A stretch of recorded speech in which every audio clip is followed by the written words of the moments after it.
Welcome to a Standing in the Gaps News deep dive. We're not left, not right, just here to dive deep into the facts today. We're unpacking a topic that's sparking a lot of debate: planned consumer boycotts and the controversy surrounding DEI initiatives.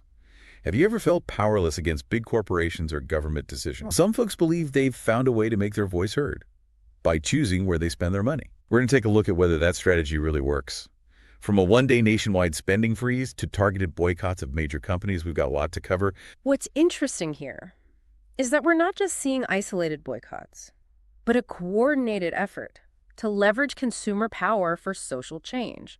The People's Union, for example, has laid out a whole calendar of boycotts targeting major corporations, like Amazon. Their founder, John Schwartz, you might know him as Theona Jai on Instagram, is really pushing for what he calls fairness, economic justice, and real systemic change. It all kicks off with a 24-hour nationwide economic blackout on February 28th. The idea is that for a full day, you don't spend any money on anything except absolute essentials. And even then, you should try to buy those from small local businesses. It's a bold move, aiming to send a message by hitting corporations where it hurts their profits. They're protesting the rollback of DEI initiatives, which stands for diversity, equity, and inclusion, by both corporations and the federal government. They're planning to boycott Amazon from March 7th to 14th, Nestle from March 21st to 28th, Walmart from April 7th to 14th, and then another nationwide blackout on April 18th. Ambitious plan. It raises a lot of questions. Can they actually mobilize enough people to make a real impact? Will these boycotts actually achieve their stated goals? And what are the potential unintended consequences? It's not just the People's Union. The faith community is calling for a 40-day fast or boycott of Target starting March 5th. You can find out more at www.targetfast.org. There's already a national boycott of Target underway, launched by civil rights activists in Minneapolis, who are upset about Target scaling back their DEI efforts. And we've also seen the Latino community getting involved with the #LandofFreeze hashtag on social media, encouraging folks to hold on to their money in protest of certain policies and the freezes on DEI initiatives. It seems like boycotts are becoming a go-to tactic for groups across the political spectrum, but are they truly effective? Some people point to historical examples like the Montgomery bus boycott, which played a major role in the civil rights movement. But those were very different times. And today's corporations are much more complex. We need to take a deeper look at the arguments for and against these boycotts and really analyze whether they have the power to influence corporate giants and government policy. Ultimately, we want to know, is this just a symbolic gesture? Or can it actually drive real change? I think that's a question a lot of people are asking now. Before we get into those arguments, we want to remind you to like, subscribe, and let us know what you think in the comments. Your engagement really helps us keep this deep dive going. All right, back to the topic at hand. One of the main arguments in favor of boycotts is that they hit corporations where it hurts, their profits. The thinking is that if enough people refuse to buy their products or services, it will force them to reconsider their policies. Yeah, and there's definitely some evidence to support that. We've seen conservative activists successfully use boycotts to push back against certain DEI initiatives they saw as discriminatory. On the other side, we've seen Rev L. Sharpton use what he called boycotts to support companies with pro-DEI stances, like Costco. Interesting to see how the tactic has evolved. It's not always about withholding spending, but also about directing it towards businesses aligned with your values. It's not just about the immediate financial impact either. A lot of boycott supporters believe that even small symbolic actions can raise awareness and build momentum for long-term change. They point to the fact that consumer activism is on the rise and argue that a series of actions, rather than a single event, could have a more lasting effect. Financial literacy instructor Alex Bain says the frequency and potential impact of these boycotts have been growing. Michael Ryan, founder of MichaelRyanMoney.com, thinks these movements have the potential to escalate and lead to more sustained pressure on corporations. But there are also some strong arguments against boycotts. One of the main criticisms is that short-term boycotts, like a 24-hour blackout, probably won't have a significant financial impact on large corporations. People might just shift their spending to other days. And there's also the practical challenge for people who are already struggling financially. Avoiding all purchases for a whole day, even non-essential ones, could be really tough for them. Plus, some people worry that boycotts could hurt small businesses or the employees of the companies being targeted. And then there's the question of whether these boycotts have clear objectives and can maintain momentum over time. Some critics argue that without specific demands and sustained pressure, they could fizzle out and not have much lasting impact. And some experts even suggest that focusing on specific companies with clear demands might be more effective than broad boycotts. It's a complex issue with valid points on both sides. But regardless of whether you support these boycotts, it's clear that people are feeling increasingly empowered to use their consumer choices to try and influence the world around them. It raises some big questions about the role of corporations in society and how consumers can effectively make their voices heard. But let's dive into the heart of the debate, DEI. What does it actually stand for, and why is it causing so much controversy? DEI stands for Diversity, Equity, and Inclusion. The goal is to create fairer and more inclusive workplaces and institutions, acknowledging the historical disadvantages faced by certain groups. But as you can imagine, there are strong opinions on both sides. So let's break down the arguments. What are supporters saying about the need for DEI initiatives? Supporters, like many civil rights activists, argue that DEI is essential for addressing systemic inequalities and promoting true fairness. They believe everyone deserves equal opportunities, regardless of their background, and that DEI programs can help level the playing field. We see this reflected in movements like #LatinoFreeze, where the Latino community is pushing back against the rollback of DEI initiatives and calling for support for businesses that share their values. They see these initiatives as crucial for their community's advancement and representation. So what about the other side? Why are some people so opposed to DEI?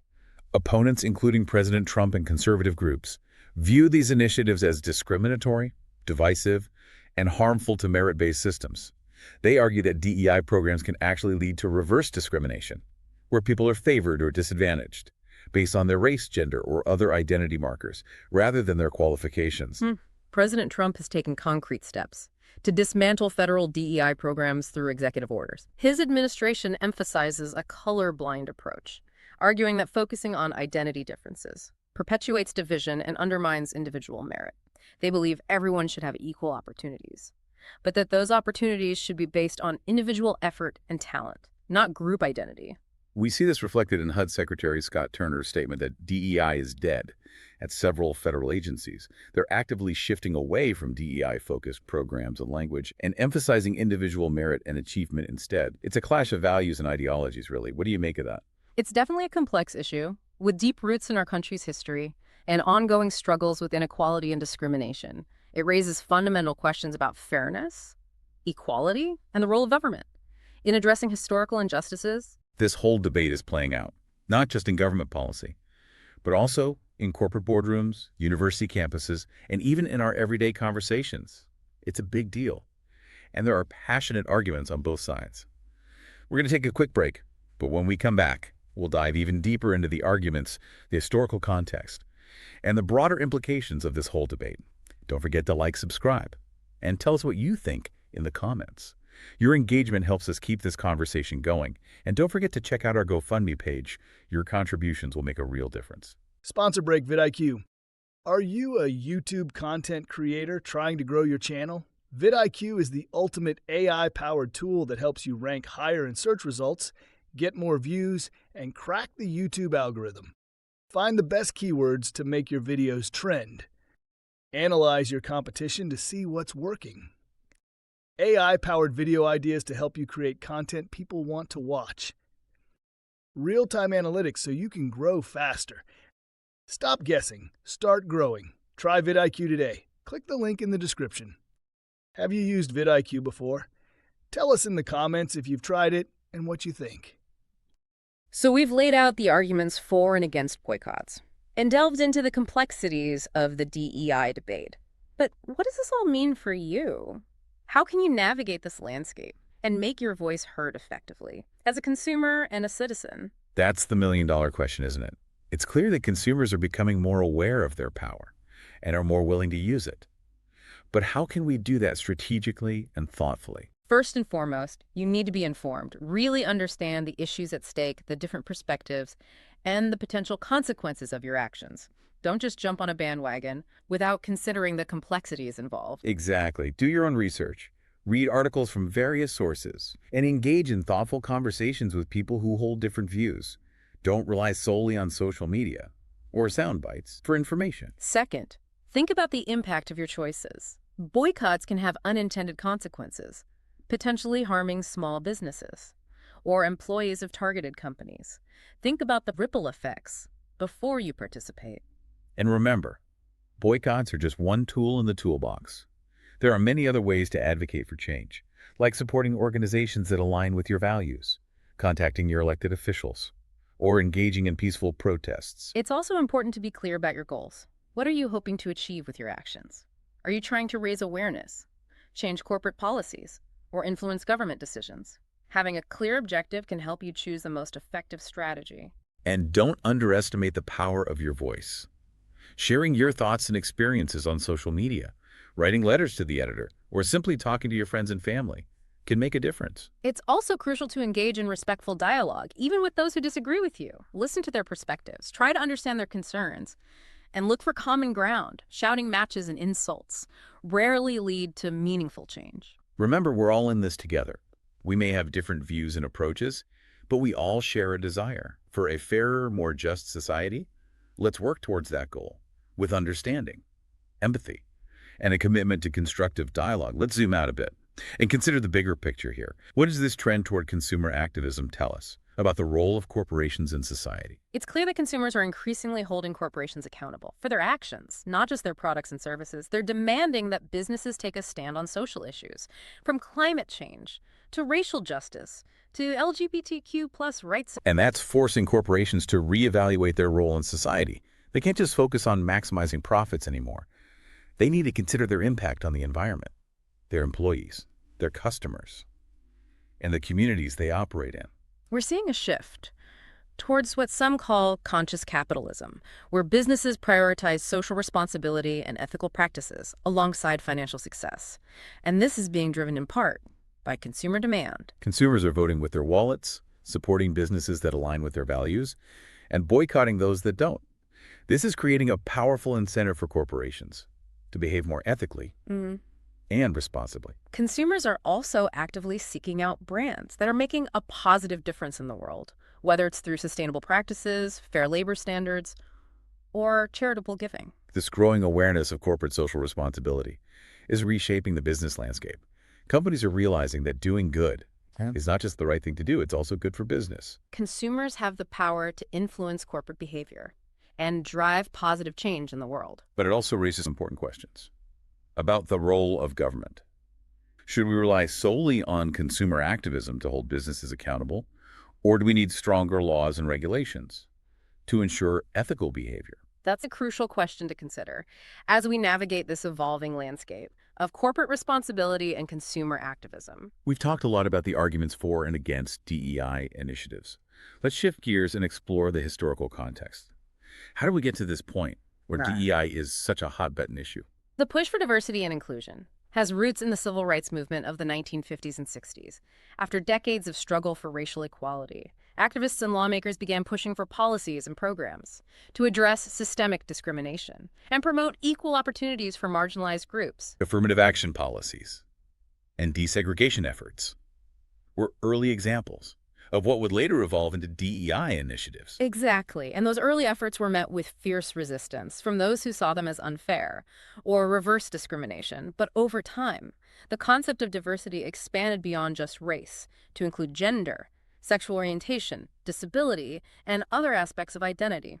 And as the workplace became more diverse, businesses and institutions started recognizing the value of having employees from different backgrounds and with different experiences. They saw that diverse teams were often more creative, more innovative, and better able to connect with a wider range of customers. And that's where the inclusion part of DEI comes in. It's not enough to just have a diverse workforce. You also need to create a culture where everyone feels welcome, respected, and valued. This includes things like promoting diversity at all levels of the organization, providing training on unconscious bias, and creating safe spaces for employees to share their experiences and perspectives. So it's not just about ticking boxes and meeting quotas. It's about creating a truly inclusive environment where everyone can thrive and contribute their unique talents. But as we've discussed, there's been a lot of pushback against DEI initiatives in recent years, particularly from those who argue that they're discriminatory or that they promote a victimhood mentality. And this pushback has gained traction in certain political circles, leading to the rollback of some DEI programs and a more polarized debate around the issue. It's interesting how history seems to be repeating itself in a way. The same arguments that were used against affirmative action decades ago are now being used against DEI initiatives today. It's definitely a cyclical pattern. But what's different today is the role of social media and the internet in amplifying these debates and mobilizing people on both sides of the issue. And we're seeing this play out in real time with the planned boycotts and the hashtag Latino Freeze movement. Consumers are leveraging their collective power to try and influence corporate behavior and government policy on issues related to diversity and inclusion. It's a fascinating development, and it raises important questions about the future of DEI. Will these initiatives continue to evolve and adapt to the changing political and social landscape? Or will they face further backlash and potentially be dismantled altogether? Those are great questions, and ones that we'll be exploring further in our next segment. But before we go, we want to remind you to subscribe and share your thoughts in the comments. Your engagement helps us keep this conversation going. And don't forget about our GoFundMe campaign. Your contributions can help us reach a wider audience and improve the quality of our deep dives with better equipment. We'll be right back with more on consumer boycotts. Do you believe in standing strong for what's right? Do you value faith, freedom, and biblical truth in today's ever-changing world? Then we've got something special for you. Welcome to the Standing in the Gaps merch store, the official store of the Standing in the Gaps podcast, where we explore the social, economic, and political issues of today through a biblical lens. Here's what we got for you. T-shirts that help you make a bold statement everywhere you go. Whether you're standing up for truth or sparking conversations, our shirts reflect the spirit of standing in the gap. Need fuel for those long, thoughtful mornings or deep dive discussions? We've got premium coffee, roasted to perfection, along with sturdy mugs designed to hold that truth-fueled brew. Want to represent your values wherever life takes you? Grab one of our stylish hats to keep you covered, literally and figuratively. And don't miss our inspirational prints that you can frame and hang up at home or in your office. A daily reminder to stand firm in faith. But that's not all. From accessories to gifts, we've got a variety of items that let you stand out while standing strong for what you believe in. Every purchase supports the mission of Standing in the Gaps, helping us continue bringing you insightful content, meaningful conversations, and the courage to face the tough topics. So what are you waiting for? Visit Standing in the Gaps merch store today. Link is in the description. Grab some gear, enjoy some great coffee, and help us keep bridging the gap in today's world. Together, let's stand for truth. Together, let's stand in the gap. The DEI debate and the future of corporate responsibility. All right, we're back to the final part of our deep dive into consumer boycotts and the DEI debate. We've covered a lot of ground, but I think it's time to bring it all together and talk about what this all means moving forward. What are your thoughts on where we go from here? It's clear that we're at a crossroads. Consumer activism is on the rise. Corporations are facing more and more scrutiny for their social and political stances. And the debate over DEI is more heated than ever. The question is, where do we go from here? It's a big question. If we look at history, boycotts have often been a catalyst for social change. Think about the Montgomery bus boycott, for example. It showed the power of collective action to challenge systemic injustice. Could these modern boycotts we're seeing have a similar impact? It's definitely possible. The February 28th blackout and the other boycotts planned by the People's Union could signal a new wave of consumer-led activism. If they get enough participation and media attention, they could put real pressure on corporations and policymakers to address the concerns of these groups. But we have to remember that boycotts aren't a magic solution. They need to be part of a larger strategy with clear objectives, sustained pressure, and a willingness to engage in dialogue and compromise. It's important to acknowledge that there can be downsides to boycotts. They can have unintended consequences, harming small businesses, employees of the targeted companies, and even consumers themselves. They can also be divisive and further polarize an already divided society. So it's crucial to approach these boycotts with a balanced perspective. Weigh the potential benefits against the risks, and consider alternative strategies for achieving your goals. Now, when it comes to the future of DEI, it's a mixed bag. On one hand, the Trump administration's actions to dismantle federal DEI programs suggest a shift away from these initiatives at the highest levels of government. And there's no denying that the rhetoric surrounding DEI has become really charged. with accusations of reverse discrimination and forced ideology. This has led to a backlash from some folks, fueling calls for a return to colorblindness and merit-based systems. But on the other hand, there's a growing recognition among many businesses, institutions, and individuals that diversity and inclusion aren't just about social justice, they're also essential for innovation, creativity, and economic growth. We're seeing more companies embrace DEI principles, not just out of a sense of moral obligation, but because they see the value of diverse perspectives and experiences. They're also realizing that failing to address inequality and discrimination can damage their reputation and their bottom line. So while the specific forms that DEI takes may evolve, the underlying principles of fairness, equity, and inclusion are likely to remain relevant and influential in the years to come. The challenge will be to find ways to implement these principles in a way that is both effective and broadly accepted. It's not enough to just talk about diversity and inclusion. We need to have honest conversations about what causes inequality and discrimination. We need to be willing to challenge our own biases and assumptions. We also need to find ways to bridge the divides that separate us, to build empathy and understanding across lines of difference, and to create a society where everyone feels valued, respected, and empowered to contribute their unique talents and perspectives. That's a tall order, but it's one that I think is worth striving for. I believe that you, our listeners, have a crucial role to play in this ongoing journey towards a more just and equitable society. What are your thoughts? What stood out to you in our conversation today? What questions do you still have about consumer boycotts, DEI, or the role of corporations in society? We encourage you to share your thoughts in the comments, continue the conversation on social media, and most importantly, keep learning, keep thinking critically, and keep engaging with these important issues. And remember, your voice matters. By staying informed, speaking out, and making conscious choices, you can make a difference. Now, before we wrap up, we want to remind you to like, subscribe, and hit that notification bell so you don't miss our future deep dives. And don't forget to check out our GoFundMe campaign. Your contributions help us reach a wider audience and continue to bring you in-depth analysis and thoughtful discussions on the issues that matter most. Thanks for joining us on this deep dive. We'll see you next time.